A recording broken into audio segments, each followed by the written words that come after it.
Hello everyone, and welcome back to the Fruit of Grisaia. In the last episode, we had a few technical difficulties that had to cut things a little bit short, but I believe we have resolved them, and hopefully we won't have any more weird interruptions. That aside, in the last episode, I know we met our retainer, whose name I can't remember. I think it was JB. We were joking about it before, but it's a couple of letters, and 2 of 26. We've got a 2 in 26 chance of getting it right, or something like that.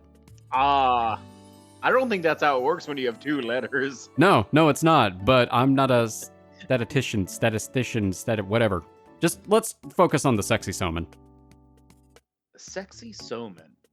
Has a nice ring to it. It does. Everybody loves alliteration. ちょっとアマネ、あんたいきなり何口走ってるのよ。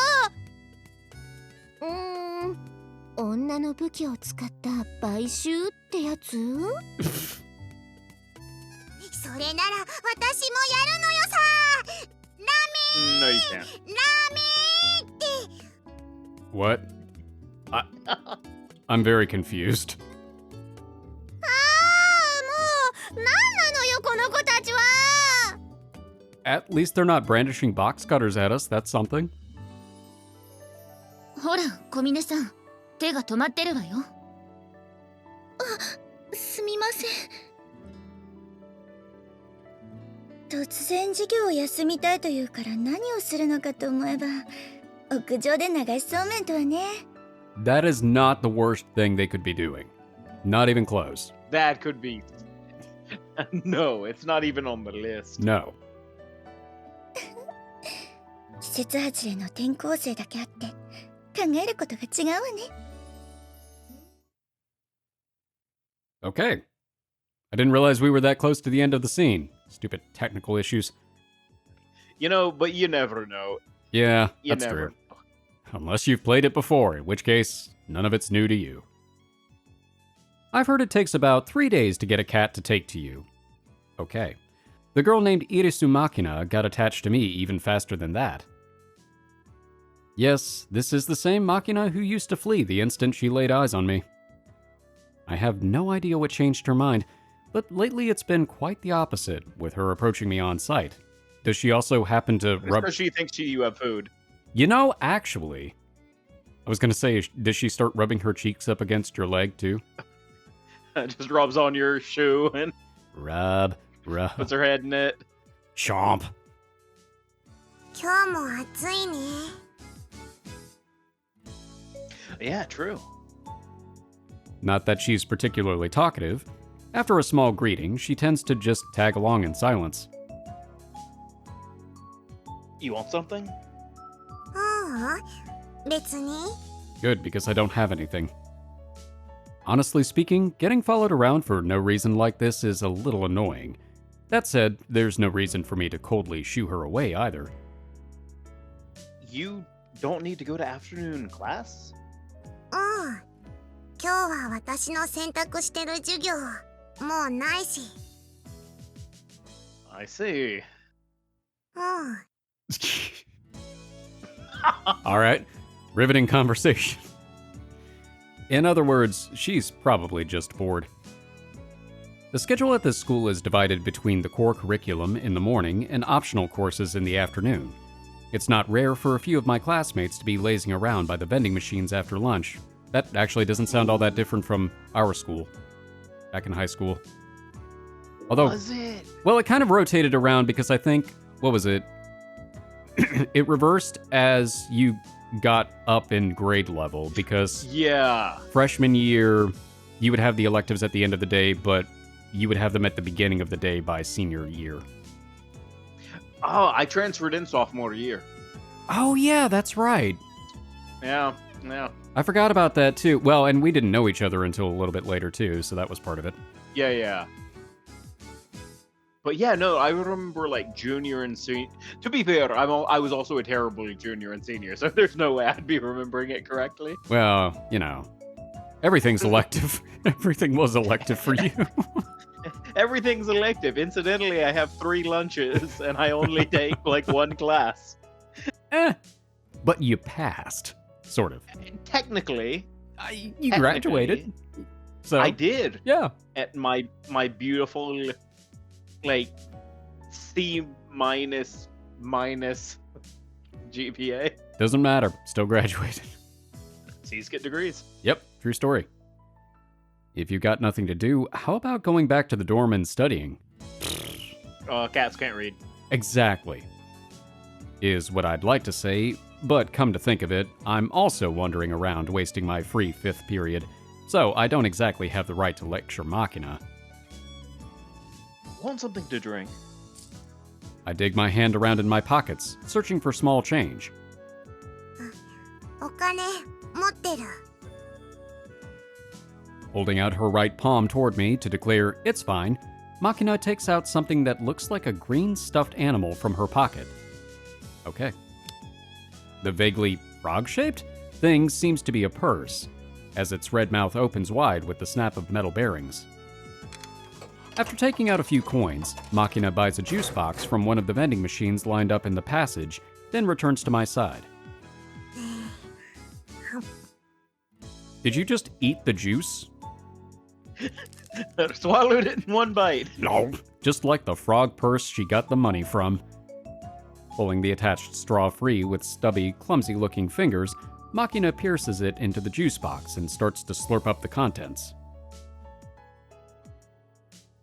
Similarly, I drink quietly from my paper cup full of oolong tea. 今日も暑いね。 Are you an NPC? Because that feels like an NPC interaction. We've actually already completed all of the dialogue, and it's just circling again. Oh no. True. Now we're repeating ourselves. Probably evidence that we're both puzzled over how to get a conversation started. Who was it that told me that the man has to break the ice in situations like this? Probably your master. Of course, I'm not confident I could pull that off if I tried. What do I talk about with a girl like Makina? ね、お兄ちゃん、なんかお話をして。 Once upon a time, there was an ugly There was an barnacle.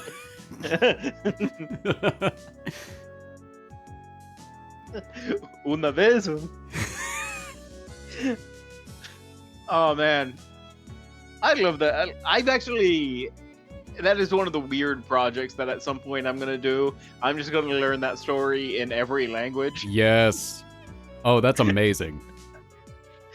Because I think somebody on YouTube actually made a thing of it. Oh, just the version of it in every different language, or? Yep. Amazing. Love it. Stories. Stories. It's a fairly standard request, but I'm not sure where to go with this. What sort of story? 暑いから、なんか涼しいお話。 A cool story. That's a bit tricky.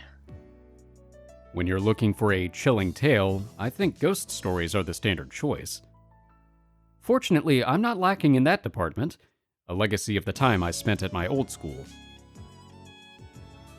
All right, then. This is something I heard from an upperclassman at my previous school. Once upon a time. Oh, okay. Aw, dang it, you've got the story. All right. Sorry. This is the story of an American soldier who found himself on a southern island in a night flooded with lukewarm rain. The soldier was making his way south through the darkened jungle amid the pelting downpour, following a native trail with 8 companions. Their objective was an enemy anti-aircraft position. The rain had been falling for 2 days straight, leaving the ground swampy as a paddy field. With the moon hidden by thick storm clouds, the soldiers couldn't even see the back of their comrades walking 2 or 3 meters ahead. The squad's nerves were already worn by the suggestive darkness of the night jungle, but the relentless rain piercing through the tree canopy was slowly sapping their endurance as well. And on top of it all, the rough map they'd received from the scouts was vague to the point of useless. Good for little, but further fueling their anxiety. As the squad trudged on at a virtual crawl through the knee-deep mud, it was inevitable that their formation grew increasingly loose. So, The American soldier, a sniper bringing up the rear of the column, was desperately struggling to avoid getting separated from the rest of his unit. Eventually, he heard a distinctive clacking from some distance in front of him, rising above the sound of the rain. He recognized the sound as the castanets the platoon leader carried as a means to communicate at night or in poor visibility conditions where hand signals were impractical. The number of times he clacked indicated an order to halt on the spot. The man dropped to one knee in the muddy water, grasped his rifle to his breast, and removed the lens cap from his scope, shielding it from the rain. An enemy ambush? Lying flat on the spot, the man pressed his strong eye against the gun's sight. The back of the soldier in front of him came into view. No shots had been fired as of yet. Earlier reconnaissance had indicated there was barely any enemy troops or armed guerrillas in this area. If there were enemies here, the odds were that they would be scouts, and most likely a fairly small group. As the man rested his chin in the muddy water to watch the jungle ahead, he heard the first sound of gunfire. The enemy wasn't even 30 meters away from his squad. They practically bumped into each other. 6 lines of fire from the enemy position. Just as he thought, it seemed to be a small scouting group. Judging from the reckless way they opened fire blindly, they were probably poorly trained guerrillas who'd panicked after encountering their enemy under these unusual conditions. Removing the gaze from the scope, the man grasped his weapon and pulled back on the bolt handle, pushing a 7.62 millimeter bullet into the exposed chamber. He quickly returned his dominant eye to the eye cup of his sight. The muzzle flashes visible through the scope burned white afterimages into his pupil, fully dilated after his long walk in the darkness. He couldn't see the enemy. Aiming on intuition, he squeezed the trigger. A momentary explosion of light from his gun, and he heard an enemy's grunt from the bush some 30 meters away. A hit. The man took his rifle in both hands and began to crawl on his elbows and knees in search of a new firing position. After moving about 10 meters to his left, he discovered a convenient foxhole that would serve his purpose nicely. When he swung his body down into the hole, he found it was half full of stagnant water, just as he had expected. But that fact barely registered in his mind. More importantly, from a position like this, he could snipe while hidden for a time. Sunk to the waist in muddy water, he mechanically pulled back his rifle's bolt and squeezed the trigger. Again, and again, and again. All of a sudden, he heard a voice from the next foxhole. Since when had it been occupied? "Hey, give me a grenade!" In response, the man took an M67 grenade from the belt slung around his waist and held it out, the safety pin still fixed in place. A white hand reached out from the nearby trench and received it. "Thank you." The man was certain he had heard those words. But no matter how long the man waited, his comrade didn't throw the grenade. Maybe the safety pin was bent somehow and he couldn't get it loose? "Hey, you okay?" As the man was speaking those words, he started to move his head to look above the edge of his encampment. At that moment, the grenade exploded in the next foxhole. An explosion at point-blank range isn't something you hear. The overpowering waves of sound aren't recognized by your ears as noise. A mass of burning air struck the man like a wall, knocking the helmet off his head and thrusting his body backward into the muddy pool. His mouth, thrown open by the explosion, was instantly filled with filthy water. As the man desperately tried to spit it out, he realized his tongue had been knocked back into his throat. He couldn't breathe. Quickly thrusting his hand into his mouth, the man peeled his tongue free with his fingers and powerfully vomited out the water together with his breath that had gathered in his lungs.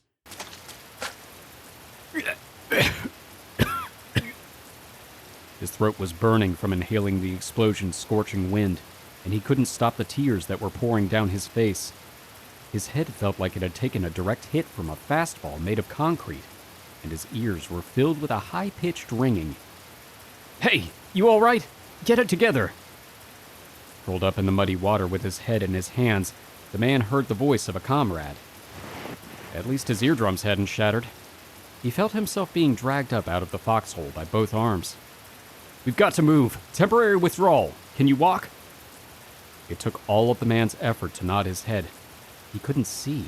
His ears were barely functional, and his throat was on fire. He couldn't even speak. The man began to run with his hands across the ground in a panic. His comrade knew what he was looking for. The man felt his rifle pressed back into his hands. Reassured by the familiar feel of his weapon, the man slung it onto his shoulder. His hand still clutching the ground, he fled that place at a crawl. At 30 minutes passed. When the man came to himself, the rain had, ironically enough, finally stopped. His vision had largely recovered. When he looked around, he saw his companions, all just as filthy with mud. "Hey, Shorty, you still alive?" The sniper was still scurrying along the ground when that voice called to him. It belonged to a black man who had joined the army at the same time as him. They had been in the same squad in their training days as well, and the black man was his closest friend in the platoon. His greeting was casual, as always. "Give me a break." The man had re-shouldered his beloved rifle and told his friend about the hand grenade accident. That voice from the next foxhole, the grenade he had handed over in response. Moments later, the explosion. That man angrily spat out the details of his brush with death through another's stupidity. The black man listened in silence. When the story was over, after a brief pause, he finally spoke. "Huh? The hell you talking about, Shorty?" The black man said his story was impossible. Come to think of it, of course it was. The man was the unit's Birdman, the rear guard, the end of the line. Usually the Birdman marched 10 to 20 meters behind the squad. There was no way an ally would have been encamped only 2 or 3 meters from his position. Even considering his movements to change his firing position, he couldn't have met anyone until the unit broke into retreat. I mean, let's say you're right and some jackass dropped a grenade in his own foxhole. Okay, who was that? When the man looked around his surroundings, all 8 of the squad's other members were accounted for. A few were lightly wounded, but clearly none of them had been on the receiving end of a grenade blast recently. So, who the hell did you give that grenade to? In response to his friend's words, a shiver ran down the man's spine. After rejoining the main force and completing his report, the man told his story to a grizzled veteran. The sergeant major had an explanation of sorts for him. That place is right around the site of an old battle where many Americans died. Among them, there were many wounded who had been cruelly, slowly butchered by guerrillas with spears and bayonets, and some who had reached to the grenades on their waists and pulled out pins rather than be tortured to death. Well, that was a fun story. So in the end, who had taken the man's grenade? Perhaps a lingering spirit, still clinging to the battlefield even in death. Or so the story went. What do you think? Get a bit of a chill? And she runs away and we never see her again. And we never saw her again. なんて話を聞かせてくれるのよさ。おしっこちびりそうなのよ。 Oh, sorry. You know what? Yeah. Alright. My bad. Stole my line, why don't you? I'm sorry. I didn't know it was coming. 無理。今夜一人でおトイレ行った時、絶対泣く。 My bad. 今度お話をする時は、もうちょっと楽しいお話にして。 Okay, well, ask for a different type of story then. Huh? Yeah. Got it. Makina throws her empty juice box into a trash can and starts to patter away. As usual, she leaves as quickly as she arrives. But this time, after walking about 3 meters, Makina stops on the spot and turns back to me. ね、お兄ちゃん。 What? お兄ちゃんは死後の世界ってあると思う？ Oh, if you need a grenade, yes. Life after death. Huh. I can't say for sure because I've never experienced it firsthand.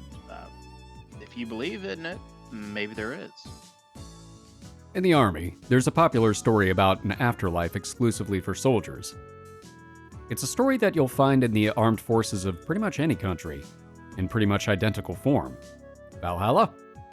If you believe an afterlife is waiting for you, it will be... I'm sure it's something like that. そっか。ありがとう。じゃあまた。 I wasn't expecting you to get so existential on us, but okay. Bye. With those words, she runs off, this time without looking back. I don't think I said anything particularly interesting, but... Does that story not qualify? Hearing words of thanks naturally lightens my mood anyway. Drinking up the remaining oolong tea with a gulp, I throw the empty cup into a trash bin and walk off toward our classroom for the 6th period class. Okay then. That was an interesting interlude. It definitely happened. It did indeed. There's a subspecies of woman distinguished by an excessive kind of helpfulness, the burning desire to take care of other people's problems. Within a few days of entering this school, I had a rough idea that Suo Amane fit this busybody woman classification. But I have to admit that I wasn't expecting her to extend her meddling to me quite so quickly. Although I suppose it's inevitable that we'd run into each other a lot since we live in the same dorm, it seems like she's coming up to me at every free moment and playing the big sister. 何か困ってることはない？わからないことがあれば何でも私に聞きなさい。 Can you get what's-her-name to stop threatening us with a box cutter? She's fine now. Actually, you're right. I don't think that's happened recently. I wish she'd put herself in my shoes. It's not easy having to politely shoot her down every time. Yuuji-kun.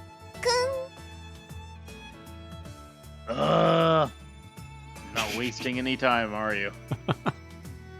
I'm not sure how she got the idea in her head, but lately every time a break begins, Amane's been clinging to me from behind. ほら、巨乳キャラだぞ。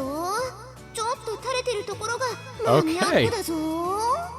Then forcefully pressing her oversized lumps of breast blubber against me, as if to say, check it out, I'm the big tits character. The way they droop just a little is very popular with the enthusiasts. Okay. Look, you're heavy. Remove your chest flap from my head. 何その言い草。ユージくん、おっぱい嫌いなの？ Ass, baby, ass. On the contrary, I'm something of a fan. Something of a fan? That's an interesting way to put it. ならいいじゃん。もっと喜びなよ。若い男なら誰しもが夢中になるパイオツだぞ。そんな態度取ってるとホモだと思われてヒゲ面の親父に言い寄られるよ。 Wow, so many stereotypes, so little time. I'd prefer that. If a man hits on me, I can hit on him. With my fists. What do you want from me? If you have something to say, just, spit it out already. But not at the back of my head. いやいや、今の授業で何かわからないところはなかったってね。ちょっとお姉さんぶってみたいだけなんだけどさ。 I like how she just looks like she's riding him like a jockey. Thanks, sis. But I'm a big boy now. Could you please get lost? Please. 照れちゃって。可愛いんだからもう。ぎゅー。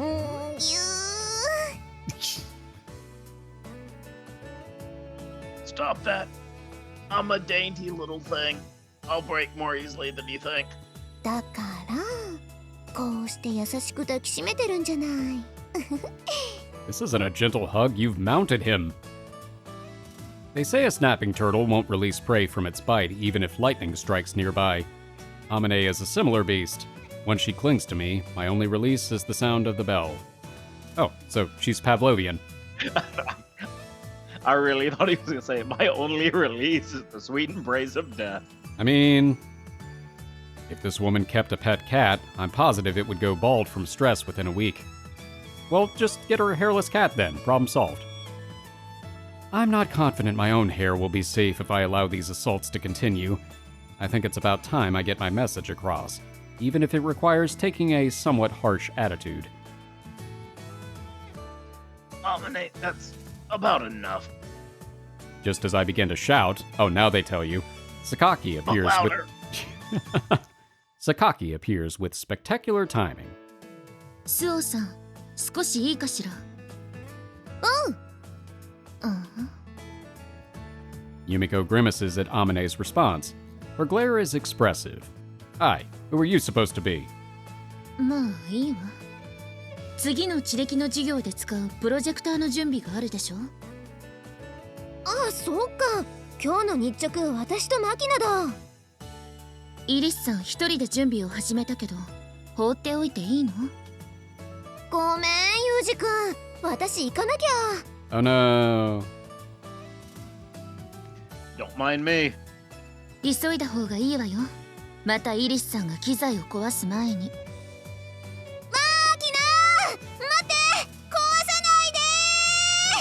Or break it. She finally released me. What a noisy woman. あれ、わざとああしてドタバタして見せているのよ。ネクラだってバレるのがそんなに怖いのかしら。What do you mean? 言葉の通りよ。まあ、昔のスオーさんのように無駄にうじうじしているよりはマシだと思って、私は諦めることにしたわ。Ah, so she's putting on a cheery front to hide her inner turmoil. Sounds about right. Makes sense to me. It does. You make it sound like you're familiar with her past. Have you known Amane that long? そうね。と言っても、知り合ってまだ1年程度だけれど。I don't know, it's kind of relative. I guess it is. Because whenever I hear, like, about a year, I'm like, it's not that long. Well, I mean, I guess for school age, it kind of is, because you think about it, you're in school for, what, like 4 or 5 years, give or take? I guess it depends on the structure. Yeah. It definitely does. Because you think about, like, there are a lot of people who they might go to all of their school with the same, effectively some of the same people, right? True. If you're in the same district. Yep. So, unless you, like, move or transfer somehow. Yeah. So, Amane wasn't always like this? 何？彼女に興味があるの？ Yes. I just don't understand that woman. Why does she drape herself all over me like that? Because she likes you. 私が知るわけないじゃない。彼女に直接聞いたらどう？ Hey, Amane. I did. Just the other day, having stocked up on necessities for my new dorm life at the local supermarket, I was wandering leisurely around the area in front of the station. あれ？ゆうちゃんじゃん。何してんの？こんなとこで。Don't call me that. ん？なんで？かわいいじゃん。Spare me. I can't get any cuter than I already am. All the other girls will get jealous and start picking on me. そういう言い回し、誰かに似てるって言われない？ Like who? さあ、それより何？お買い物？ That's not an answer. Amane pointed at the plastic supermarket bag dangling from my hand. ふーん。ボックスティッシュに乾電池、サラダ油にマヨネーズ、あとはレトルトのカレーにデンタルフロス、それともやし。What kind of MacGyver-esque invention are we gonna make with that? Look, you. Don't start rifling through my bag. カレーを買うなら南口の山陽より北口の松栄の方が安いよ。もやしも松栄さんなら1袋29円だし。 Could you just give us a printout? You're as knowledgeable as always. Do you wander around comparing prices all day? 別に毎日ってわけじゃないけど、買い物のたびにチェックはしてるかな。She's got an impressive devotion to economizing. I felt definitive admiration since my master was the sort of wild woman who bought things without even looking at the price tag. 牛乳、卵、野菜を買うなら松栄さん。お魚、お肉、トイレットペーパーを買うなら3用3って覚えておくといいよ。 Can you turn it into a song? Well, I'm just not that caught up on price. I appreciate the thought, but I just want a store that's convenient. Like a convenience store. It's all well and good to wander around looking for bargains, but when you consider the increased effort and consumption of time involved, getting too picky frequently turns into a loss. まあ男の子はそうだよね。 It depends on what you're purchasing. I could easily spend weeks researching electronics purchases before I actually do any buying. I'm so decisive with buying things. Like, once I with electronics even, like if I'm talking about a laptop, all right, I just need to figure out, okay, what specs do I want? That's the hard part. But then once I decide that, I'm like, all right, it's this one. I like to do some comparisons and stuff like that, but I guess depending on what it is as well, I might be able to modify it in the future. Like a computer, I've modded out so many parts in my computer since I purchased it. It's not that big of a deal. Well, and some of it's been out of necessity too, because some of the parts have just worn out. It happens. That's right. I'll be going. 帰るの？ Oh, yeah, I did finish my shopping. じゃあ一緒に帰ろうよ。 As soon as the words left her mouth, Amane was standing by my side, firmly grasping my hand. What do you think you're doing? Firmly grasp it. 何が？ This, of course. And why do my hands go boing? In demonstration, I raised the hand that Amane had gripped, or rather captured, her fingers entwined tightly with mine. What am I? A kid who won't go home unless Mama pulls him there. I've got to admit, I don't remember acting quite that adorably, so I'm very interested in where you're coming from here. No, she's the older sister type. We don't want to get her confused with the mama type. That's a completely different subtype. Oh no, we've given her ideas. Still gripping my right hand tightly, Amane raised the forefinger of her other hand against her lips and racked her brains for an answer. 幼い弟の手を引いて家に帰る優しいお姉ちゃんプレイ？ That's a lot of hyphens. That's my... Wait, go back to that. Hold up. You know, technically, that is a 2-word sentence. Indeed it is. That's hilarious. Huh. Is that it? If it's role-playing, then I guess I have to play along. Where's my D20?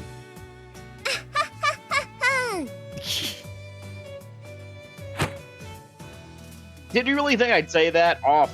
Gerald, off! I forcefully yanked my arm free, shaking off Amane's grip. もう嫌なの？ Nah, I'm just playing hard to get. See, this is how you play a tsundere. Yep, exactly. We're the biggest tsundere in the entire game. If you think that puppy dog face will make me act nicer out of guilt, you're very wrong. Don't flirt in public. That's a rule of mine. It's a stupid rule. 二人きり Rule な number ら 5. いいの？ Okay, stop twisting my words. The point is, I can't think of a single reason why I should hold hands with you. I can think of at least 2. 私がつなぎたいからじゃあ理由にならないの？ 3. It's not an answer to the question why you want to hold hands. Because the Beatles told me that's what you do. 私ね、過去の事故のトラウマで誰かと手をつないでいないと不安なのよ。 I can't tell if you're being serious or not right now. Some kind of obsessive-compulsive disorder? What sort of accident was? それは秘密？ That leads me to believe that's not the truth. The hell? やだ、怒らないでよ、冗談なんだから。 Yep. As she spoke, Amane took my hand for the second time. joke? When did the joke start? Oh, this is irritating. Take the left at least. I can't calm down when someone's got my dominant hand. 別にね、手を握ることに深い意味なんてないよ。ただ、せっかく同じクラスになったんだし、仲良くしたいなってそう思っただけ。Define friends. With benefits. Why get friendly with me? それ理由がいる？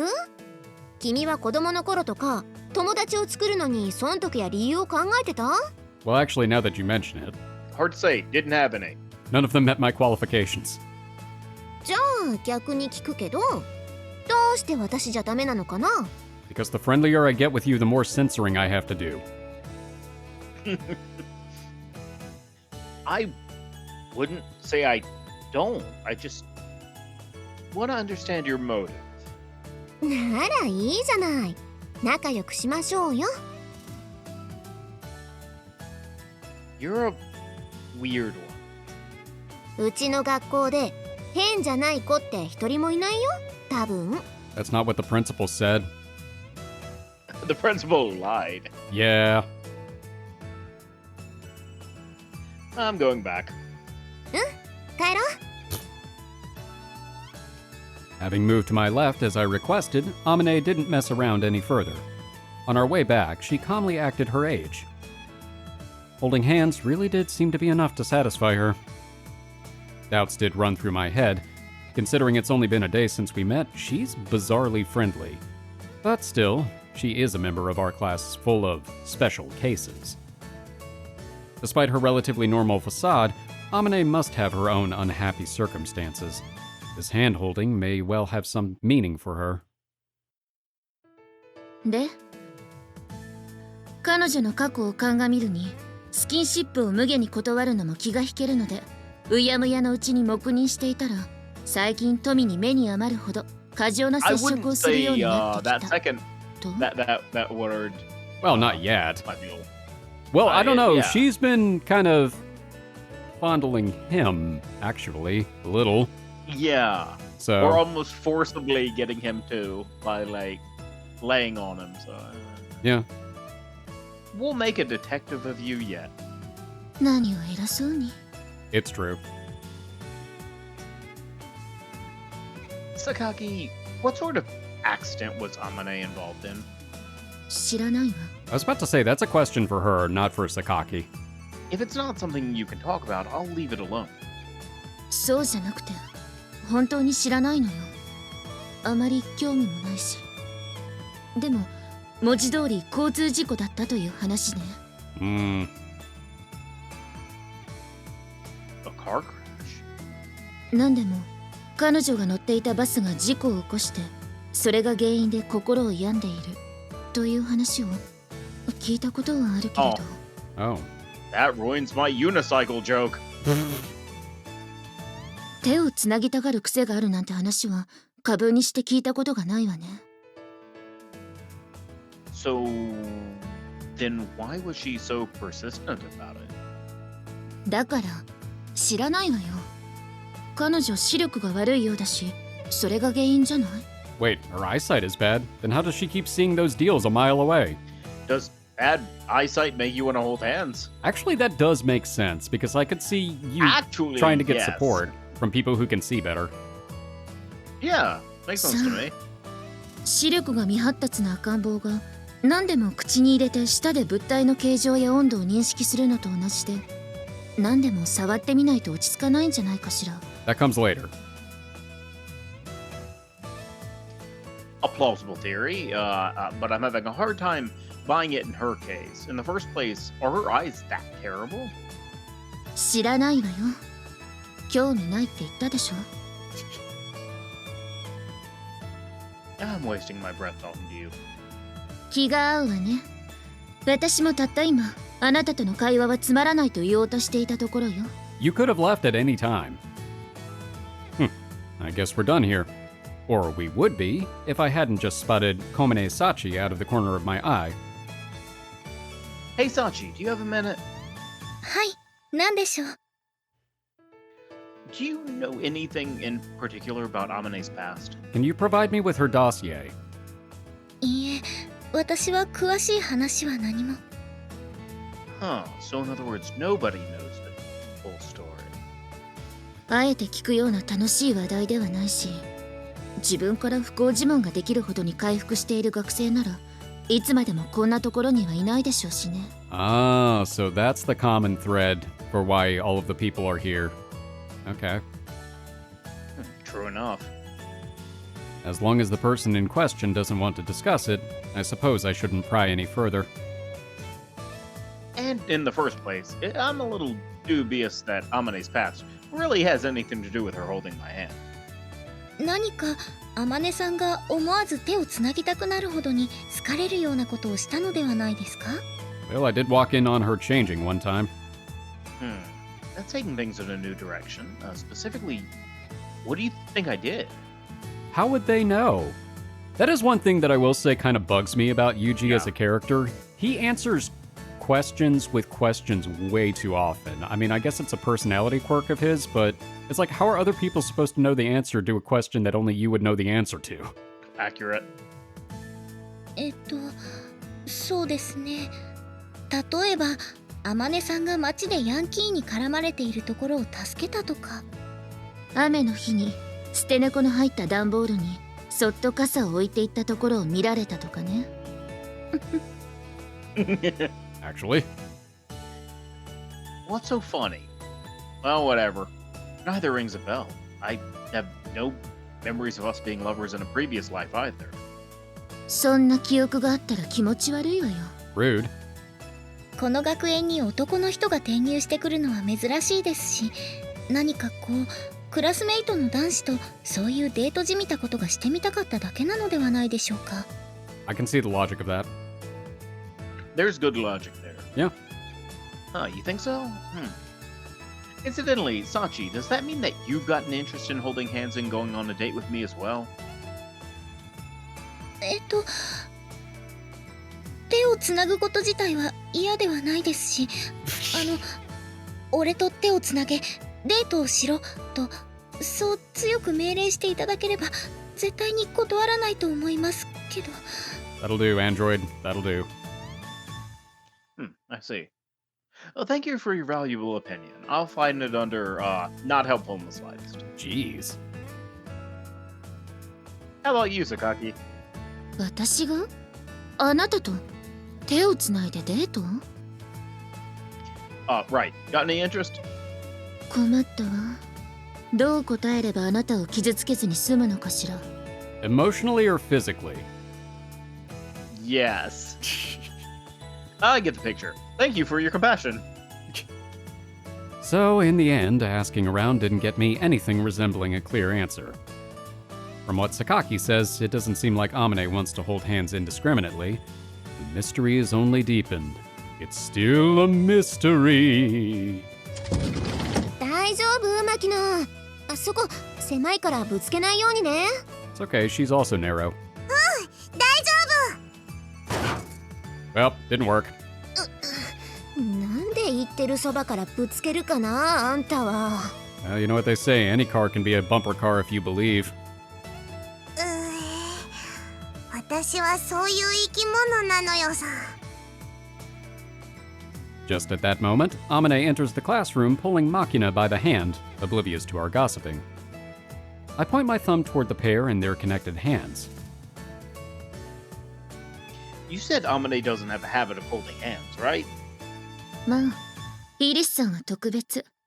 手をつないでおかないと、ふらふらとどこかへ行っちゃうような子だし。Yeah, we've seen I that. feel like that's accurate. Yes. 100%. Sakaki watches Amane and Makina as she speaks. Suddenly, she claps her hands together as if struck by a burst of insight. あなた、あの子と同列に見られているのではないかしら。Ooh, I don't know how to take that. Say what? Wait, what? I've been put in the same category? With this girl who looks about 12 and seems likely to get lost tottering after a butterfly? What a seriously unpleasant thought. スオさんは面倒見がいいのよ。なんていうか、言葉は悪いけど、きっとダメ男が好きなんじゃないかしら。 Hey, I represent that remark. I appreciate that you're probably trying to help, but that's basically just an indirect way of saying you look like a hopeless man. I don't think it was that indirect. No, it's pretty, I would call it そういったつもりだけ semi-direct. ど Yeah, there we go. Yeah, There it is. Sakaki, could you please stop rubbing salt in the wound without even realizing it? It kind of stinks. Are you kidding? She spread open the wound and poured the salt directly in. I don't think without even 心外だよ。 realizing it is. これでも随分と高評価しているつもりなのだけれど。 She also added a little bit of extra lemon juice for that extra sting. Mind answering one last question for me? 何かしら。 Is there a single normal person at the school? No. 言ったでしょ。まともならこんな学園になんていないわよ。あなたを含めてね。 Yeah. True enough. Don't think you've got some special variety of unhappiness. Sensing the admonition underneath Sakaki's words, I feel the stirrings of something like shame. Whether it's normal or not, this student life isn't bad in its own way. I've started to like this place enough to reach that conclusion.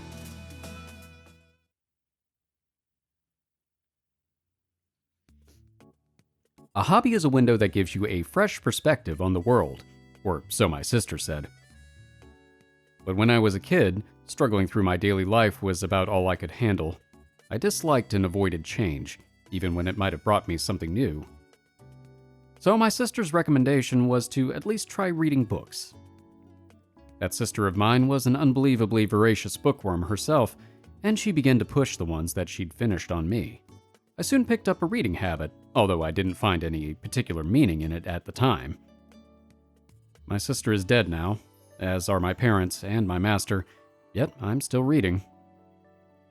The sister who taught me to read books, the parents who weren't angry at me when I was reading books, and the master who praised me for reading books, buying me as many as I wanted. I'm grateful to them now, since I've found some meaning in the act of reading. 風見くん、 Hmm? 今少し時間大丈夫かしら。 Yeah. I turn around in response to Yumiko's greeting and find her carrying a sizable load of paperback and hardcover books. 読み終わった本を持ってきたのだけれど。読む？ Oh, this is a surprising olive branch. Hmm. Sure. Appreciate it, as always. いいのよ。私も読み終わった本の始末ができて楽だから。 There it is. As anyone with a long-term reading habit is well aware, books pile up before you know it. That is the truth. We have so many stacks of books around here. That said, it's hard to just throw them away, and selling them to a used bookstore feels disrespectful to the author. The ideal is to find another avid reader to dump them on. I don't know if I'd put it like that, but okay. Incidentally, before I came, Sakaki had apparently been pushing the books she'd finished onto the library. By now she's established her own private shelf in there, full of pleasure reads. Most likely, she spotted me by coincidence as she was carrying her books there, and figured she could save herself the walk. Heavy, right? Here. I slide my hands under the books Sakaki is carrying. ちょっと、 Watch it. Don't take your hands off yet. The books are gonna fall. あなたの手が私の手に触れているのだけれど。 It's okay, I don't have cooties. Well, of course it is. Don't worry, my hygienic standards are higher than you might expect. Decontamination in progress. そういうことじゃなくて。もう。 You complain too much. Alright, I've got a hold of them. You can let go. 少し無神経よ、あなた。 Well, that's so? Anyway, I'll gratefully read the books. When I finish, one I'll return it to the Sakaki collection. So if you want to reread any of them, they'll be in the library. わかったわ。それじゃあ、私は失礼するわね。 Yeah. Good talk. I take a quick look at the titles of the books I'm holding. Sohei Akai, The Decisive Pudding Battle, Kumabata Takeru, Yesterday's Black Cat, Hirao Atsuko, The exit of the desert. Oh lord, there's more. Senuo Takumi, Professor Takeda's dinner. Ethan Crow, an insolent woman. Shinonome Kazuma. You blew it, Omori. I don't know why I read that one with such emphasis, but I guess the exclamation point got me. I was literally about to say it had an exclamation mark. It makes sense. It does. Although she reads quite a variety of genres and authors, it seems that Sakaki fundamentally likes whodunits. Of the 6 books she passed me, 4 are mysteries. Come to think of it, I could easily see Sakaki sitting at the detective's desk, using her brains for a living. Flipping open one of the books, I speak toward the shadow of a nearby pillar. Makina, how long do you plan on hiding there? I'm not mad or anything. How about you come out? Those are really thin pillars. What is she? Like paper thin?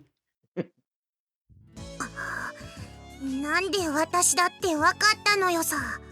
If she turns sideways, you just can't see her. Your aura is too crude. I can sense you even when you're hidden. Okay. そんなこと言われたの初めてなのよさ。 I just said that for the hell of it.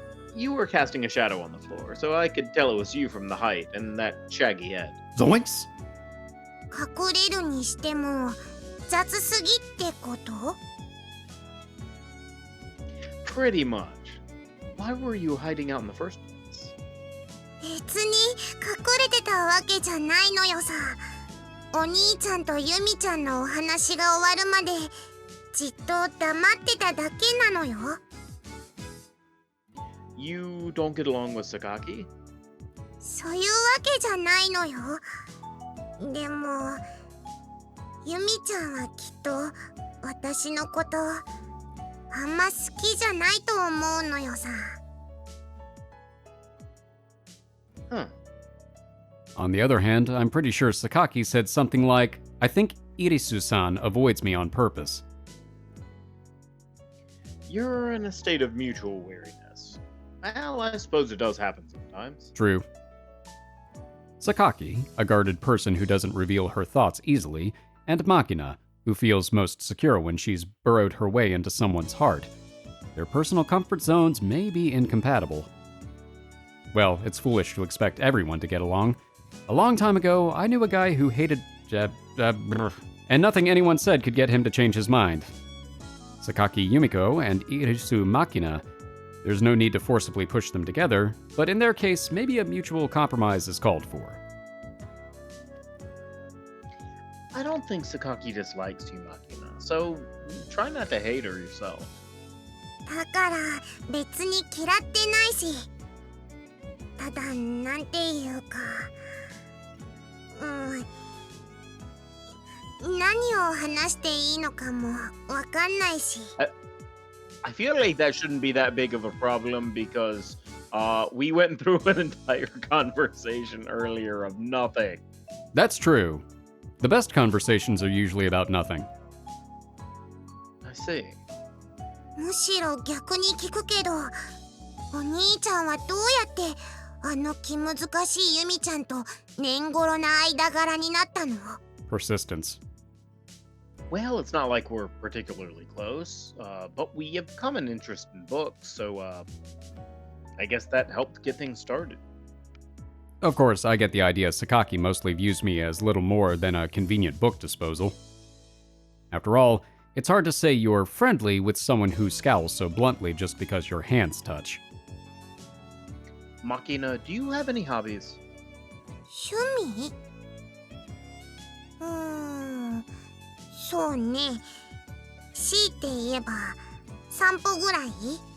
And trying to catch crawfish. I keep trying to say clawfish now since that episode.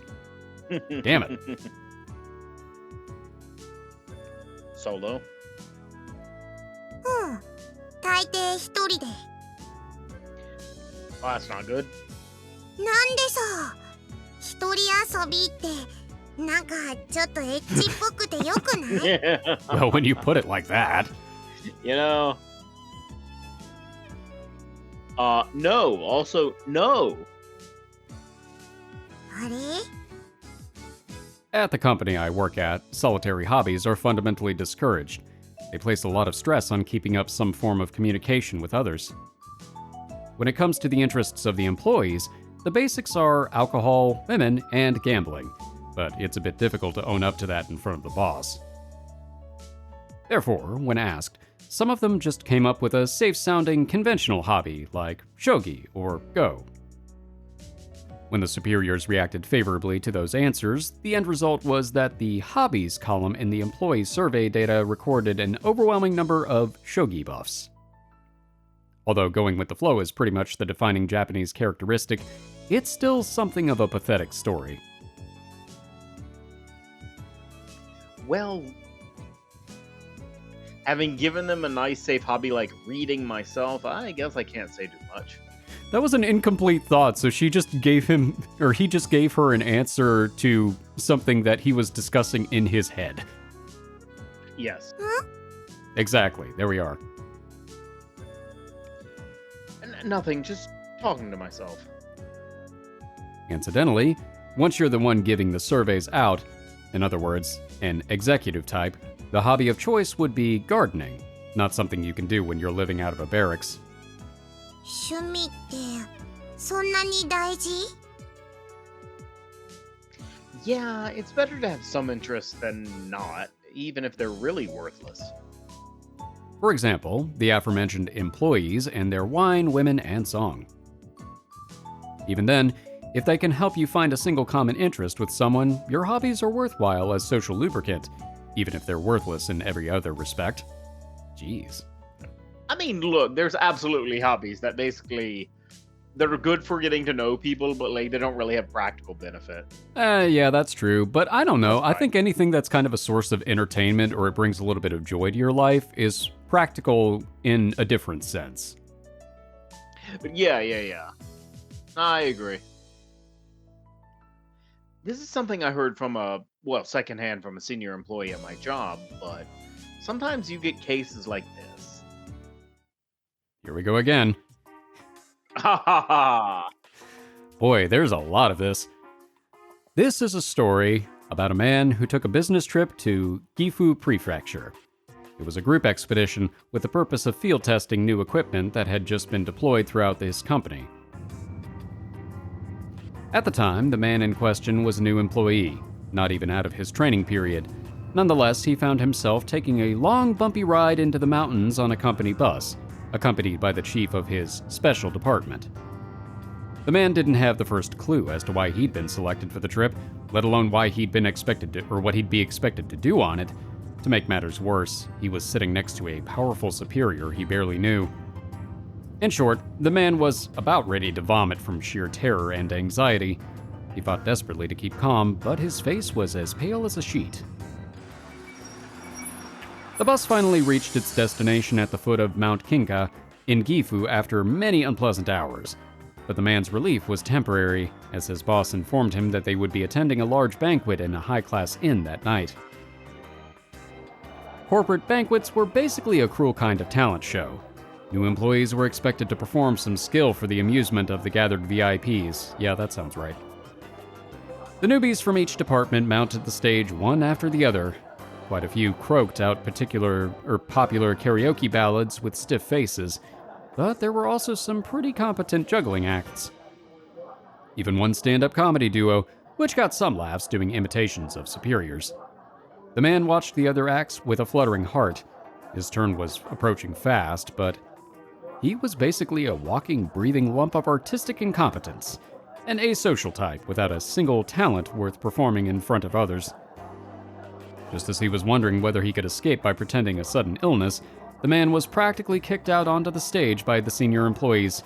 For lack of a better thought, he started to sing. But the man didn't know any popular songs. Worse, he couldn't remember any of the standard folk songs or children's music that might have worked in a pinch. The man went instead with the theme song from a superhero TV show, Lightspeed General Makarov, which he had loved as a kid. By this point, he couldn't help but feel a growing sense of despair. This was, of course, the man's first time singing in public, and he didn't have much of a voice. Within moments, he was showered in jeers from the audience. "The hell are you singing? What's with you?" Hey, asshole, are you just making that up on the spot?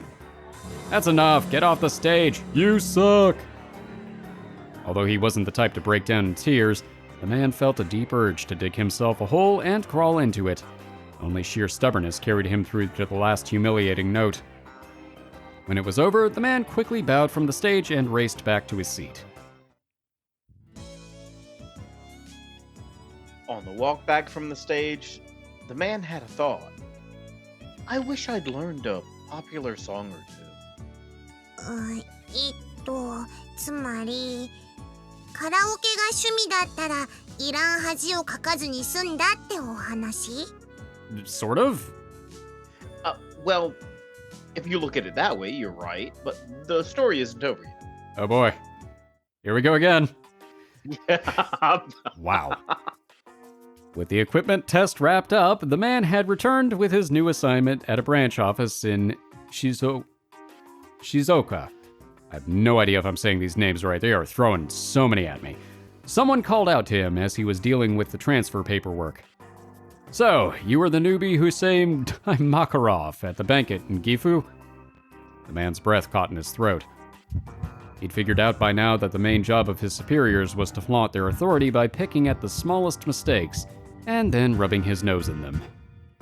And the manager speaking to him was infamous for his zealous leadership for his underlings. Frankly, the man was about ready to piss his pants. He swallowed and chewed his lip, bitter thoughts running through his head. What's he going to blame on me? How long will I have to grovel? But the manager's words took him by surprise. I loved that show when I was a kid. The man blinked, dumbfounded by this unexpected development. Are you from Hiroshima, kid? According to the manager, Daimakarov reruns were played relentlessly at every weekday afternoon of the local station. Practically every child in Hiroshima grew up watching the show. But the man wasn't a Hiroshima native. In the area he lived as a child, the Children's Encore Theater program would broadcast old episodes of the show every summer. He'd just happened to see a few. Even so, the manager must have been really pleased to find a fellow Daimakarov fan as he began to pull a few strings to the man's benefit. One night after work, the man returned to his bed in the company dorm to find a white plastic bag had been tucked underneath the sheets of his neatly made bed. He didn't remember putting it there himself, and when he asked around, nobody else had any idea where it had come from. The bag contained a huge jelly roll and a cup of instant ramen. As a new employee, the man had to eat dinner at a set time of 5 p.m. By 10 p.m., lights out at the dorm, all of the trainees would be starving. This supplemental meal was therefore a very considerate present. The man had an idea of who was responsible. Most likely, his Daimakarov buddy at the top was the only one who could have pulled it off. On top of the early dinner time, learning the ropes as a trainee is particularly tiring. His Daimakarov buddy had probably figured he'd have a hard time getting his young body to fall asleep on an empty stomach. The man actually didn't have a particularly big appetite, and wasn't the type to be troubled by irregular meals. But then again, as a new employee, he didn't have much money he could spend freely on snacks and such. A little sugar was extremely welcome. If I get caught, they'll get punished too. So the man split the smuggled food with the other trainees in his room, and they all devoured their shares greedily. As the presents from his Daimakarov buddy, at the time they were known as the Daimakarov supply drop, continued. That talentless, quiet, and hobbyless triple threat contender for the asocial crown suddenly found himself getting along with the group in the dorm, all thanks to the Daimakarov connection. I love that movie. And 3 months later, when the man's training period came to an end, it was once again his Daimakarov buddy whose recommendation got him assigned to the Chiba branch office he had hoped for. In other words, when it comes to hobbies or interests, anything's fine.